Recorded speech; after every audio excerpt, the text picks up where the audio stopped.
Hi friends, this is your Dharmendra sir from DS institute, doctor Mukherjee Nagar, Delhi. मेरे प्यारे दोस्त, बहुत दिन से आप कह रहे हो कि सर एक सेल्फ इंट्रोडक्शन पे वीडियो बना दो, तो मैं आपके लिए एक बहुत ही दमदार, आपके लिए सिखाने के लिए, आपको बताने के लिए मैं आया हूं कि आप अपना परिचय कैसे दें, आप अपना इंट्रोडक्शन कैसे दें। तो आप चाहे कोई भी हो, आप चाहो तो स्टूडेंट्स हो, suppose you are a student, आप कोई जॉब सीकर हो, कुछ भी हो, आप कहीं भी आपको इंट्रोडक्शन देना पड़ सकता है। तो आप मान लो न्यू कमर हो, आपको क्लास में देना इंट्रोडक्शन, आपको किसी बैच में देना इंट्रोडक्शन, आप हो सकता है कि आप किसी कॉलेज में गए हो, वहां देना हो इंट्रोडक्शन, या हो सकता है कि आप जॉब इंटरव्यू के लिए गए हो और वहां पे आपको देना इंट्रोडक्शन। तो आप अपना परिचय सर्वश्रेष्ठ तरीके से कैसे दें, वो मैं आपको आज बताने जा रहा हूं, बशर्ते कि सबसे पहला काम आप अपना परिचय खुद लिखें, आप अपना इंट्रोडक्शन खुद लिखें।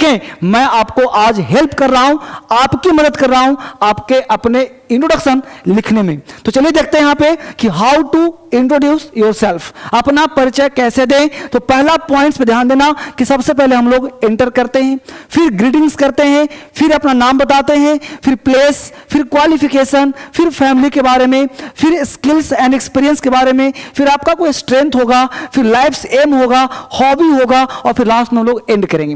एक एक पॉइंट पे आपके साथ मैं डिस्कस कर रहा हूं। आपको क्या करना है, ये सारे पॉइंट्स पे एक सामने लेना है मिरर, और मिरर के सामने आपको सारे पॉइंट्स पे बोलने हैं और देखना है कि उस समय आप अपना इंटरव्यू कैसे खुद से लेते हो और कैसे काम करते हो, तब जाकर के आपका परफॉर्मेंस औरों के सामने बेहतर होगा। सबसे पहले आपको खुद से अपने आप का परिचय लेना है कि आप बेहतर कर पाते हो कि नहीं। तो एक एक पॉइंट लेते हैं। सबसे पहला पॉइंट क्या है, एंटर। एंटर को लेते हैं और देखते हैं करके कि भाई एंटर, क्लास में प्रवेश कैसे करना है। तो एंटर की बात हमने करा, तो सबसे पहले गेट पे आपको जाने से पहले बोलना है मे आई कम इन सर। अगर आपके साथ वहां पे सीनियर लोग हैं तो आपको बिना परमिशन के अंदर नहीं जाना चाहिए। यानी एंटर का मतलब हो गया कि आप परमिशन ले रहे हैं, राइट। तो बिना परमिशन के आपको अंदर नहीं जाना है। तो आप परमिशन लेंगे, मे आई कम इन सर। ये बातें होती है थोड़ी सी फॉर्मल। फॉर्मल का मतलब कि अपने से बड़े के साथ कभी भी कैन का प्रयोग नहीं करेंगे। आपको बोलना है मे आई कम इन सर, राइट। क्या बोलना है, मे आई कम इन सर। आप चाहो तो अगर इनफॉर्मल हो, मान लो ग्रुप में हो, किसी कहीं भी जगह हो, तो यहाँ पे कैन आई कम इन का प्रयोग कर सकते हैं। मान लो ग्रुप में है तो क्या बोलेंगे, कैन आई कम इन। ध्यान रहे, कभी भी आप can I come in sir का प्रयोग नहीं करना। एक प्रयोग करना गलत माना जाएगा, क्योंकि सर का प्रयोग हमेशा मे के साथ ही होता है, कैन का प्रयोग नहीं करेंगे। तो ये आपका क्या हो जाएगा, गलत हो जाएगा। ठीक है बच्चे, अब ये पहला पॉइंट हो गया, हमने इंटर कर लिया। अब इसके बाद क्या करना है, ग्रीटिंग्स करना है। तो चलिए देखते हैं ग्रीटिंग्स में। अब हम लोग ग्रीटिंग्स कैसे करेंगे। तो ग्रीटिंग्स का मतलब होता है कि आप टाइम के अनुसार अपने को ग्रीट, जैसे आप जाते हो कहीं भी, तो ग्रुप में जा रहे हो, तो कहीं भी जा रहे हो, तो आपको ग्रीटिंग्स करना चाहिए। यानी कि आप जाते के साथ आपको अकॉर्डिंग टू टाइम, टाइम के अनुसार आप उसको ग्रीट करिए। जैसे आप जा रहे हो मॉर्निंग में, तो आपको बोलना चाहिए गुड मॉर्निंग। अब गुड मॉर्निंग के साथ अगर आप सर जोड़ना चाहें तो आप जोड़ सकते हैं। तो ये सारे तरीके कैसे हैं, फॉर्मल हैं। यानी आप बोला good morning sir, good evening sir, good afternoon sir. तो जो टाइम हो रहा हो, जैसे आप सुबह के टाइम में जाएंगे तो दिन के 12 बजे तक आपको गुड मॉर्निंग सर बोलना चाहिए। रात के 12 बजे से दिन के 12 बजे तक गुड मॉर्निंग बोलना चाहिए। तो आपको बोलना है गुड मॉर्निंग सर। फिर अगर आप 12 बजे के बाद जा रहे हैं शाम के 4 बजे तक, तो आपको बोलना चाहिए गुड आफ्टरनून सर। तो गुड आफ्टरनून दोपहर के समय को बोलना है। ध्यान रहे, गुड नून का प्रयोग कभी मत करना, क्योंकि गुड नून गलत होता है स्पीकिंग में। तो क्या बोलना है, गुड आफ्टरनून सर। उसके बाद बोलना है गुड इवनिंग सर। तो शाम के समय मान लो आपका इंटरव्यू या कहीं भी सभा में आप बोल रहे हो, तो शाम के 4 बजे के बाद हो गया, रात के 9 बजे दे रहे हो, शाम के 7 बजे दे रहे हो, रात के 10 बजे, तो कभी भी, यानी कि आप कभी भी कहीं भी एड्रेस कर सकते हो। मान लो एड्रेस करने का समय मिला शाम के 8 बजे, शाम के 10 बजे, कभी भी कर सकते हैं। तो गुड इवनिंग शाम के 4 बजे से लेकर के रात के 12 बजे तक आपको बोलना है good evening sir, good evening, right. कभी भी आप, ये सारे फॉर्मल हो गए, यानी ये सब शिष्टाचार निभाने के हैं। लेकिन कभी भी आप हे, व्हाट्सअप, हाय, हेलो, इन शब्दों का प्रयोग से बचना चाहिए, क्योंकि ये सब इनफॉर्मल हैं। ये सब का प्रयोग आप करना चाहो तो कर सकते हो, लेकिन कहां, दोस्तों के बीच में। जहां पे आपका आपसे छोटे मित्र रह रहे हैं, जहां पे कलीग्स रह रहे हैं, तो वहां पे आप हे, व्हाट्सअप, हाय, हेलो का प्रयोग कर सकते हो। लेकिन मैं सलाह दूंगा कि आप इंट्रोडक्शन में इन सब के प्रयोग से बचें तो ज्यादा अच्छा है। इनका प्रयोग ना करें, वही ज्यादा अच्छा है। इन सब का ही प्रयोग करें, चूंकि आप एक अपना एड्रेस कर रहे हैं, आप अपना इंट्रोडक्शन दे रहे हैं, इसलिए इनसे बचने का प्रयास करेंगे। ठीक है, अब अगला पॉइंट लेते हैं, फटाफट नेम पे चलते हैं। अब यहां पे क्या कहा हमने? नेम। जब भी आप अपना नाम बताएं तो नाम बताने के तरीका है, हमने फर्स्ट पॉइंट क्या है, एंटर कर लिया, ग्रीटिंग कर लिया, अब दो काम हो गए। अब हम लोगों ने नाम का देखा कि भाई नाम कैसे बताना है, कैसे जब आप कभी इंटरव्यू दे रहे हो या आप अपने आप को परिचय दे रहे हो तो उस केस में नाम कैसे बताना है, उसकी बात कर रहा हूं मैं आपसे। तो हमने कहा माय नेम इज। अब माय नेम इज बताना अच्छी बात है, तो माय नेम इज, जैसे आपका नाम मान लो जैकी है, तो आपने कहा my name is Jackie. My name is अगर आप फीमेल हैं तो my name is Sophia, my name is Jolly, my name is Priya, my name is Supriya, my name is Sudhir, जो बोलना हो। आई एम सुधीर, आपका जो नाम है, I am Sudhir, I am Jackie, this is Jackie, जो नाम बताना हो, है ना। माई सेल्फ, अब लिया माई सेल्फ जैकी, तो माई सेल्फ का प्रयोग करना आपके इंग्लिश में गलत होगा। आप हो सकते इनफॉर्मल में, तो इनफॉर्मल नहीं बोलना है, कहीं भी आप बोलो। आप दोस्तों के बीच में माई सेल्फ का प्रयोग मत करना। सबसे बेहतर तरीका है कि आप ए और ए का प्रयोग करो। दिस इज चलेगा, लेकिन ज्यादा अच्छा यही रहेगा, ये भी चलेगा। बट मान लो बोला आपने you can call me Ajay, you can call me Jackie, you can call me Sophia, you can call me Priya, you can call me Radhika, तो यह भी प्रयोग करना अच्छा नहीं माना जाता है। हम आपसे कहेंगे कि ज्यादा अच्छा जो आपके लिए होगा वो आप इन तीनों में से किसी का प्रयोग कर सकते हैं। ये जो है थोड़ा ये दोनों जो है ये थोड़ा फॉर्मल है और यह भी फॉर्मल में ही आता है, बट ये सब गलत माना जाता है। ये ना तो फॉर्मल है ना इनफॉर्मल है। कभी भी कभी दोस्तों के बीच में you can call me Ajay कह सकते हैं। दोस्तों के बीच में मान लो आपके दोस्त हैं, दो चार मित्र हैं, तो आप आपस में अपना परिचय देने के लिए वहां पे you can call me Ajay, you can call me Radhika, you can call me Priya, इस तरह से प्रयोग कर सकते हैं। लेकिन मैं सलाह दूंगा पर्सनली कि आप इन्हीं में से तीन का कोई एक प्रयोग करें, आपके लिए ज्यादा बेहतर होगा और इस तरह से आप अपना परिचय दे सकते हैं, नाम बता सकते हैं। अब चलते हैं चौथे पॉइंट पे जो आपका प्लेस कहता है। अब हमने क्या करा, चौथा पॉइंट लिया प्लेस। अब हम प्लेस की बात करें, आराम से आप एक एक पॉइंट को देखो और आप कोई भी हो, आपका परिचय सबसे बेहतरीन होना चाहिए, आपका इंट्रोडक्शन सबसे स्मार्ट तरीके से होना चाहिए और आप अपने आप में स्मार्ट बन जाएंगे। तो हमने कहा प्लेस का परिचय देना है, तो प्लेस की बात करें, आप बोल सकते हो I live at Mukherjee Nagar, आप प्रयोग कर सकते हो I live at Mukherjee Nagar इन दिल्ली। आप जहां भी रहते हो, जैसे आप बोल सकते हो कि आई बिलोंग टू, आप जहां से बिलोंग करते हैं, जैसे मान लो कोई व्यक्ति बिहार से आया है तो belong to Bihar, I belong to UP, या बोलते I am from UP, I am from Bihar. तो जहां से आप बिलोंग करते हैं वहां से आप बोल सकते हैं। कभी भी आप छोटे प्लेस का नाम नहीं लेंगे। जैसे मान लो कोई लगा बोल दिया I live at Jakkanpur, I live in Jakkanpur, I live in Salimpur. अब कोई लड़का जानता ही नहीं भाई सालिमपुर कहाँ है, किसी को पता ही नहीं सलीमपुर कहाँ है। तो जब नहीं पता है तो आप ऐसे प्लेस का नाम लें जो एरिया थोड़ा सा बिग हो, जो है थोड़ा सा बड़ा हो, ऐसे प्लेस का ही नाम लेना चाहिए। जैसे हमने कहा I belong to Bihar, I belong to Patna बोल सकते हैं, है ना, मैं पटना से हूं, आई एम फ्रॉम पटना बोल सकते हैं। यानी जहां से आप हो वहां से आप बोल सकते हो, या आई लिव इन पटना बोल सकते हो। तो कोई जरूरी नहीं है कि आप छोटे प्लेस का नाम लें, आप बड़े प्लेस का भी नाम ले सकते हैं। हमने कहा I belong to Bihar, I am from Patna, I am from Mukherjee Nagar. तो आप जहां से हो, जहां का एरिया थोड़ा सा बड़ा हो, और ऐसे प्लेस का नाम लेना चाहिए और ये सारे प्लेस आप लिख लें और इस तरह से जो भी आप जहां रहते हो इस तरह से प्लेस आपको बोलना चाहिए। अब देखते हैं हम लोग अगले प्लेस कि आपका क्वालिफिकेशन क्या है। तो यहां पे हमने बात करा क्वालिफिकेशन की। अब देखते हैं कि भाई आप कितने क्वालिफाइड हो, बताना पड़ेगा ना, क्योंकि जब आप परिचय दे रहे हो तो आप बताओगे ना कि आप कितने क्वालिफाइड हो। तो यहां हमने कहा क्वालिफिकेशन बात करा, तो क्वालिफिकेशन में जब आप किसी कंपनी में जा रहे हो, कहीं इंटरव्यू दे रहे हो, अपना परिचय दे रहे हो, तो वहां पे करंट एजुकेशन का वैल्यू ज्यादा होगा। क्योंकि अभी करंट में क्या कर रहे हो आपने पीछे मैट्रिक किया, ग्रेजुएशन किया, ठीक है, अभी करंट में क्या है, तो मान लो आप करंट में कहा तो आई एम डूइंग ग्रेजुएशन। अब बहुत सारे लोग 99% लोग बोलते हैं I am pursuing graduation. Pursuing नहीं प्रयोग करना, परसुइंग प्रयोग करना गलत माना जाता है। हम लोग कर देते हैं प्रयोग, बोल देते हैं बहुत सारे लोग, तो परसुइंग ने बोलना क्या बोलना, बोलना आई एम डूइंग, क्योंकि करंट में आप कर रहे हो तो I am doing graduation from university of Delhi, university of Patna, university of Allahabad. तो जहां से आप कर रहे हो तो I am doing graduation from university of Delhi, Patna, जहां से आप कर रहे हो। या फिर आप बोल सकते हो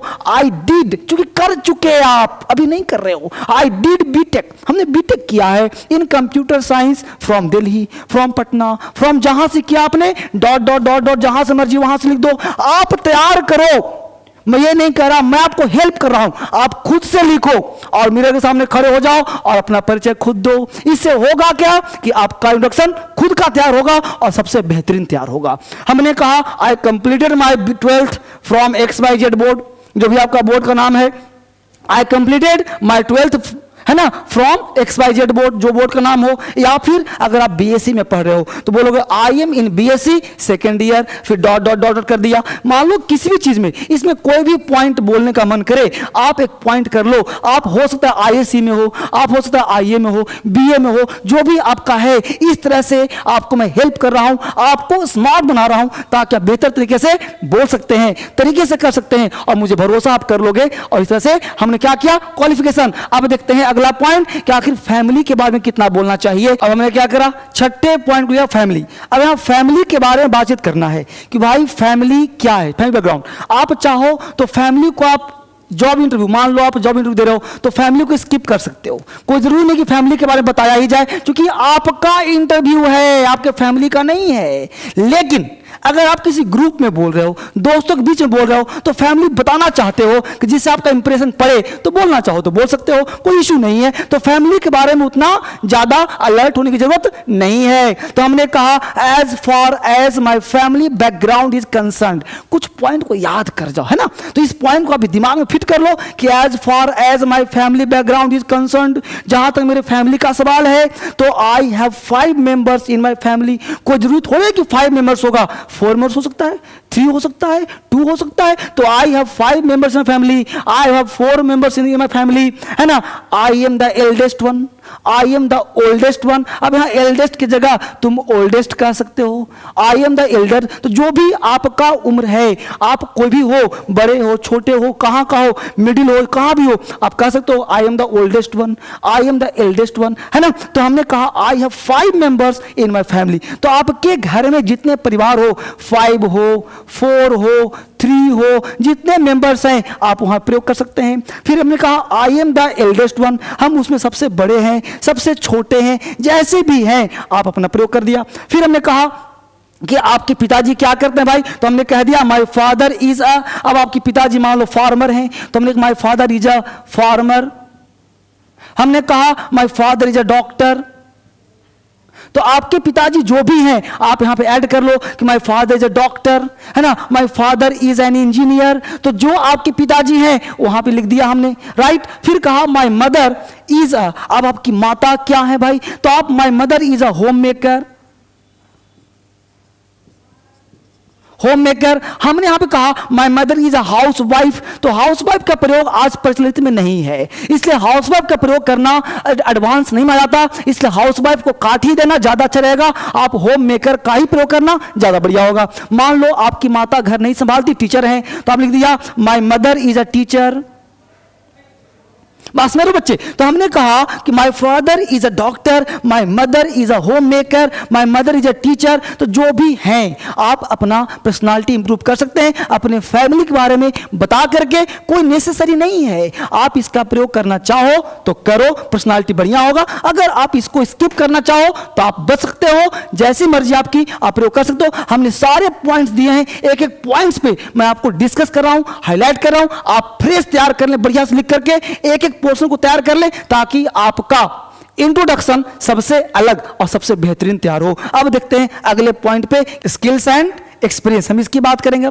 अब देखते हैं स्किल्स एंड एक्सपीरियंस, यानी आपके अंदर कोई स्किल होगा। क्योंकि आप इंटरव्यू देने जा रहे हो तो वो क्या करेगा, आपके स्किल की जांच करेगा। तो आप अपने स्किल्स बताएं कि भाई आप उसके कंपनी के लिए कैसे सुटेबल हैं, आप जिस चीज के लिए हैं, मान लो ग्रुप में है तो अपना स्किल बताएं, इससे आपका इंप्रेशन अच्छा होगा। तो आप अपने स्किल और एक्सपीरियंस जब शेयर करेंगे तो आपका इंप्रेशन अच्छा बनता है, इसलिए इसका प्रयोग जरूर करना चाहिए जब आप इंट्रोडक्शन दे रहे हो। तो हमने कहा आई एम ए फ्रेशर, मान लो कुछ नहीं किया, आप बिल्कुल फ्रेशर हैं, तो आप ईमानदार रहे, झूठ बोलने से अच्छा है कि आप ईमानदार रहे। तो आप क्या बोलेंगे, आई एम ए फ्रेशर, भाई हम अभी कुछ नहीं किए, फ्रेशर हैं अभी। तो इस तरह से आप काम कर सकते हो। दूसरा मान लो कहा कि मान लो कहीं पे 2-3 साल काम किया है, तो I have 3 years experience working with Cipla company. अब कंपनी का नाम कुछ भी हो सकता है, सिप्ला कंपनी, डीएसएल कंपनी, तो जो भी है, आप डीएसएल में काम करते हैं तो डीएसएल के नाम से सकते हैं, कोई भी कंपनी का नाम है तो I have 3 years experience working with DSL company. इस तरह से आप काम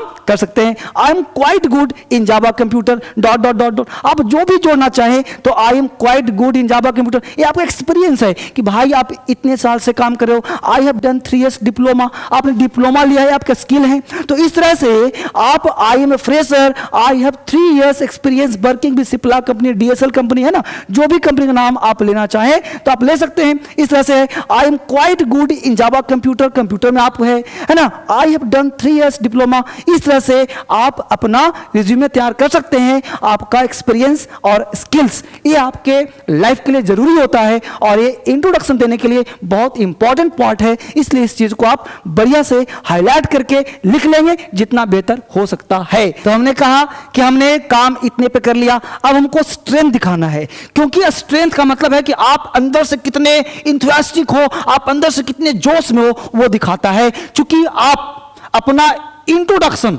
एक दमदार दीजिए, ऐसा दीजिए कि एक हाईली इंप्रेसिव हो। आप जब किसी को अपना परिचय दें तो लगे कि कोई बंदा आज परिचय अपना दिया है, अपना इंट्रोडक्शन दिया है। जैसे स्ट्रेंथ है तो आपने कहा I am a good communicator, यानी आप एक अच्छा कम्युनिकेटर हैं, तो आप अच्छा वक्ता हैं, अच्छा बोल सकते हैं। आई एम गुड मल्टीटास्कर, हम मल्टीटास्कर हैं, गोल ओरिएंटेड हैं, प्रॉब्लम सॉल्वर हैं, पॉजिटिव थिंकर हैं, आप बोल सकते हो हार्ड वर्कर हैं। यानी आपके अंदर जो क्वालिटी है, स्ट्रेंथ है, जो आपकी ताकत है, आप बोल सकते हो भाई हम पॉजिटिव थिंकर हैं, हम अच्छा जितना भी विपत्ति आ जाए हम सोचते हैं पॉजिटिव। तो हमने कहा आई एम गुड कम्युनिकेटर, हम अच्छा कम्युनिकेट कर लेते हैं। हमने कहा गोल ओरिएंटेड है, आई एम प्रॉब्लम सॉल्वर, हम प्रॉब्लम सॉल्व कर सकते हैं। आई एम पॉजिटिव थिंकर, हम पॉजिटिव सोचने वाले हैं, है ना, हार्ड वर्कर हैं। तो जो भी आप इसमें से हैं आप उसका प्रयोग कर सकते हैं स्ट्रेंथ में। यानी कि स्ट्रेंथ आपकी जो है स्टेमिना को शो करता है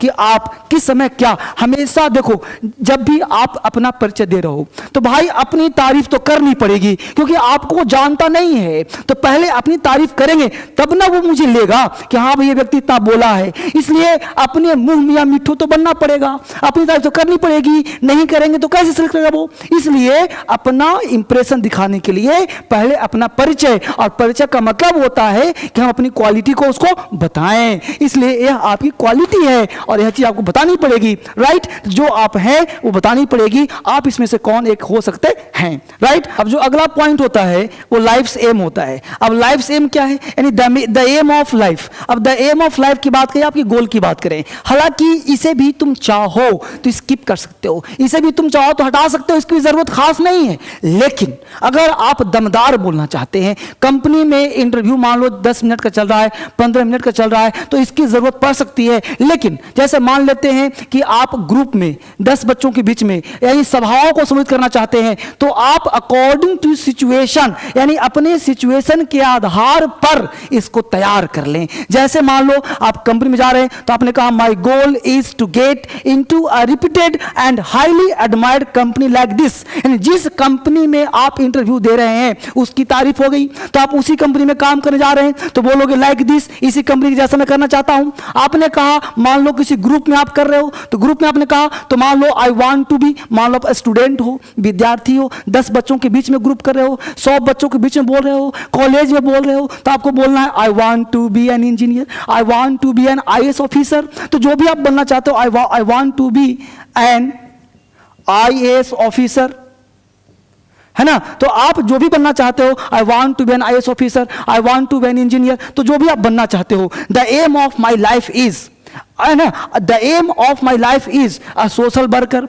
मान लो आप सोशल वर्कर बनना चाहते हो, तो जो भी आप बनना चाहते हो वो डिपेंड करता है सिचुएशन आपका क्या है, अकॉर्डिंग टू सिचुएशन, क्योंकि आपका लाइफ का एम क्या है। हर व्यक्ति कुछ सोचता है, हर व्यक्ति कुछ चाहता है आगे बढ़ने के लिए, यानी उसके जीवन का एक लक्ष्य होता है। हमने इसे लिख दिया है अकॉर्डिंग टू सिचुएशन, यानी सिचुएशन जैसा भी आपका हो उसके अकॉर्डिंगली आप बोलने का प्रयास करो, ये आपके लिए ज्यादा बेहतर होगा। हमने जो बताया ये कंपनी के लिए है, ये आपका पर्सनल है, ये आपका पर्सनल है कि आप जो बनना चाहते हैं अपने कॉलेज स्टूडेंट के साथ में, जिसके बीच में बोल रहे हो आप बोल सकते हो। अब हम लोग हॉबीज पे बात करते हैं। तो हॉबीज तरह तरह के होते हैं, क्योंकि आपका हॉबी है, हॉबी से ये पता चलता है कि इस व्यक्ति का टेम्परामेंट कैसा है, क्योंकि जैसा आपका हॉबी होगा, यानी जिस चीज को आप पसंद करेंगे ज्यादा वैसा ही आप काम करेंगे ज्यादा। क्योंकि जो व्यक्ति का हॉबी होता है, और आजकल के एज में एक व्यक्ति का एक हॉबी नहीं होता, 4-5 हॉबीज हो जाते हैं। तो आपके जितने भी हॉबीज हैं वो आपका क्या है, पर्सनालिटी को ही इंप्रूव करता है। जैसे हमने कहा हॉबी की बात करें तो माय हॉबीज आर, हमने हॉबीज कर दिया तो आर लगा दिया। My hobbies are listening to music and to read a book, यानी जो आपका हॉबीज हो गया, एक हॉबी है तो माय हॉबी इज कर देना, है ना। अगर यहां पे हॉबी करोगे तो इज लगा दिया। My hobby is listening to music, यहीं पे खत्म हो गया। लेकिन हमने कहा my hobbies are listening to music and to read a book, किताब पढ़ना भी हॉबीज है और मेरा म्यूजिक सुनना भी म्यूजिक है ना। हमने कहा reading a book is my hobby. अगर मान लो नहीं बोलना चाहते तो आपने कहा भाई सिंपल से बोल दिया reading a book is my hobby. तो reading a book is my hobby, यानी किताब पढ़ना क्या है, मेरा हॉबी है। या फिर आपने कहा मान लो रीड नहीं पढ़ना चाहते, आपने कहा I love dancing, I like dancing, I love playing, I love watching TV, I like watching TV. तो लव या लाइक से भी आप अपना हॉबीज बता सकते हैं, ये आपके लिए बेहतर होगा। यानी आप अपने हॉबी को जैसे मर्जी वैसे यूज कर सकते हैं। एक एक पॉइंट को आप देखो, बड़े आराम से देखो, स्क्रीनशॉट ले लो, पॉज करके दोबारा लिख लो और तैयार कर लो बढ़िया इंट्रोडक्शन। और अंत में क्या कर दिया आपने, एंड कर दिया। यानी आपको कंक्लूड करना नहीं भूलना है, यानी जब तक अंत नहीं करेंगे तो काम कैसे चलेगा। इसलिए सारे पॉइंट्स बोल करके आप उसको एंडिंग पॉइंट दीजिए। जैसे आपने एंड किया, अंत किया कि that's all about me, that's all about my self, thank you. तो थैंक यू कह दिया तो वो समझ गया कि भाई इंटरव्यू समाप्त हो गया, भाई बोलना समाप्त हो गया। तो हमने कहा that's all about me, thank you, या दैट्स ऑल थैंक यू। तो दैट्स ऑल थैंक यू या that's all about me, that's all about my self, thank you. इस तरह से आप अपना परिचय दे सकते हैं। अब इसके बाद आपका इंटरव्यू समाप्त होता है और आप वहां पे लास्ट में थैंक यू करने के बाद जैसे पूरा परिचय दे दिया, लेकिन अगर कोई इंटरव्यूअर का क्वेश्चन रह जाता है तो आपको जवाब देना पड़ सकता है। ये आपका परिचय समाप्त हुआ, लेकिन वो आपसे कुछ और भी क्वेश्चनिंग कर सकते हैं, वो और भी क्वेश्चन पूछ सकते हैं। और आप जैसे मान लो किसी भी आप ऑडिटोरियम में हैं तो आप अपना परिचय दे करके 100 लोगों को सम्मिलित कर रहे हैं, तो इसमें से कौन सा पॉइंट आपको चुनना है कि कौन सा पॉइंट बोलना है, कौन सा पॉइंट नहीं बोलना है। आपका इंटरव्यू 2 मिनट का मानो चलना है। किसी ने कहा कि अपने बारे में 2 मिनट बोलो, तो आप इसमें कौन कौन सा पॉइंट बोलेंगे, कौन सा पॉइंट इंपॉर्टेंट है, ये आपका टास्क है। आप इसको देखो और कमेंट बॉक्स में लिखो कि आपको कहां तक सपोर्ट किया, कितना हेल्प किया, हमने आपके लिए मेहनत किया पूरी तरह से। आप कोई भी हो आप अपना तैयार कर लें और आप देखें कि आप 2 मिनट में, 3 मिनट में, 10 मिनट में, कितने मिनट में आप अपना इंट्रोडक्शन तैयार कर सकते हैं। और वो तैयार करके मुझे बताएं। और आप अपना परिचय कितना बढ़िया दे रहे हो आप कमेंट करके मुझे बताओ, और फिर मैं आपके लिए और बेहतर वीडियो लाता हूं बनाने के लिए, और फिर आपको मैं देता हूं एक से एक वीडियो। फिर मिलते हैं हम लोग अगले वीडियो में। Thank you very much.